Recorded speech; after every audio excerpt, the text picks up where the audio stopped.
Hello everyone, this is Priya and welcome back to my channel go with law. तो आज के इस video में हम बात करेंगे duties of an advocate towards his client.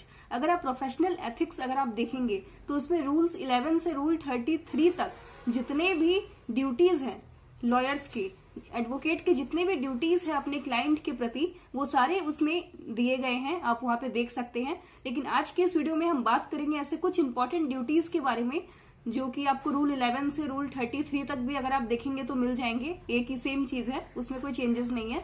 सारे रूल्स को डिस्कस करना पॉसिबल नहीं होगा, इसलिए मैंने कुछ इंपॉर्टेंट रूल्स को मैंने पिक किया है, तो हम डिस्कस करेंगे इस वीडियो में। और हाँ, वीडियो स्टार्ट करने से पहले अभी तक अगर आपने मेरे चैनल को सब्सक्राइब नहीं किया है तो जल्दी से सब्सक्राइब करिए और बेल आइकन को प्रेस करिए ताकि जो नोटिफिकेशंस है वो आप तक पहुंच जाए। तो आइए हम चलते हैं स्क्रीन की तरफ। तो जो इसका पहला रूल है, जो पहली ड्यूटी है एडवोकेट की, वो ये है, advocate should accept any brief in the court और ट्राइब्यूनल और before any other authority and also the nature of the case. एक एडवोकेट को कोई भी केस लेने से पहले सबसे पहले उस केस के ब्रीफ को जानना चाहिए, चाहे वो कहीं पर भी केस लड़ रहा हो, कोई ट्राइब्यूनल, कोर्ट या कहीं पे भी, उसको सबसे पहले केस के ब्रीफ को जानना चाहिए और जो केस का नेचर है उसको भी जानना चाहिए। जितने फैक्ट्स है सबको जानना चाहिए अच्छे से। ऐसा नहीं कि कोई भी केस एडवोकेट के पास आया और उसने स्टार्ट कर दिया केस को स्टडी करना, तो ये बहुत गलत है। एडवोकेट को सबसे पहले जो केस है उसकी ब्रीफ को जानना चाहिए। दूसरी ड्यूटी ये है एडवोकेट की, an advocate shall not ordinarily withdraw from engagement once accepted without sufficient cause and unless reasonable and sufficient notice is given to the client. Upon his withdrawal from a case, he shall defend such part of the fee। इसमें ये कहा गया है कि जो advocate है वो जब कोई केस लेता है तो वो किसी भी केस को अचानक से छोड़ नहीं सकता। एक बार अगर उसने कोई केस को एक्सेप्ट कर लिया है तो उस केस को विदाउट किसी सफिशिएंट कॉज के बिना वो उसको छोड़ नहीं सकेगा।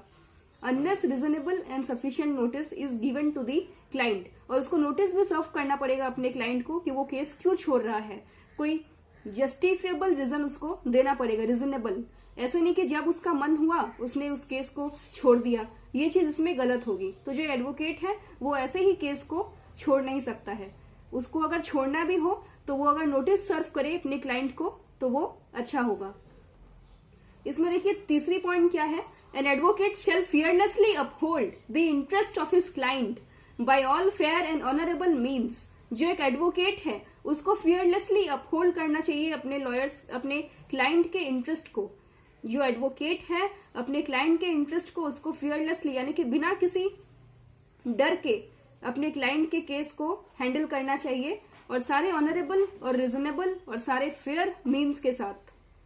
चौथी ड्यूटी ये है एडवोकेट की, an advocate shall fairly and reasonably submit the case on behalf of his client. जो एडवोकेट है, एडवोकेट को एकदम फेयरली और रिजनेबली तरीके से केस को सबमिट करना चाहिए जो कि उसके क्लाइंट के बिहाफ से दिया गया है। पांचवी पॉइंट ये है, एन एडवोकेट शिल not act on the instruction of any person other than his client और हिज ऑथराइज्ड एजेंट। जो एडवोकेट है वो सिर्फ अपने क्लाइंट की बात को माने और जाने, सुने भी। वो क्लाइंट को छोड़कर किसी बाहर वाले के इंस्ट्रक्शंस पे कोई भी काम नहीं कर सकता है।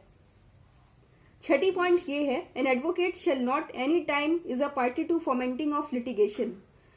एडवोकेट को जितना हो सके कोई भी डिस्प्यूट्स को पीसफुली सॉल्व करना चाहिए, ना कि फॉर्मेंटिंग ऑफ लिटिगेशन। फॉर्मेंटिंग मतलब भड़काना, किसी मुकदमे को चलाने के लिए या भड़काने के लिए कोर्ट में केस को ले जाने तक की कोशिश एक एडवोकेट को कभी नहीं करनी चाहिए। एडवोकेट को जितना हो सके कोई भी केस को या डिस्प्यूट को पीसफुली सॉल्व करने की कोशिश करनी चाहिए, ना कि फॉर्मेंटिंग ऑफ लिटिगेशन, यानी कि कोर्ट तक उसको केस को ले जाने की कोशिश कभी नहीं करनी चाहिए। सातवीं ड्यूटी ये है, an advocate shall not directly और indirectly commit a breach of the obligation imposed by section 126 of the evidence act. Section 126 of the evidence act privileged communication की बात करता है, यानी कि जो एक एडवोकेट है उसको डायरेक्टली या इनडायरेक्टली तरीके से भी कभी भी जो भी सेक्शन 126 में प्रोविजन है प्रिविलेज्ड कम्युनिकेशन की, उसको ब्रीच नहीं करना चाहिए। अगर वो इनडायरेक्टली अगर ब्रीच करता है सेक्शन 126 के प्रोविजंस को एविडेंस एक्ट में जो दिया गया है, तो उस चीज के लिए वो लायबल माने जाएंगे। ये जो पॉइंट नंबर 7 में जो सेक्शन 126 की बात की गई है। सेक्शन 126 यानी कि प्रिविलेज्ड कम्युनिकेशन से डील करता है।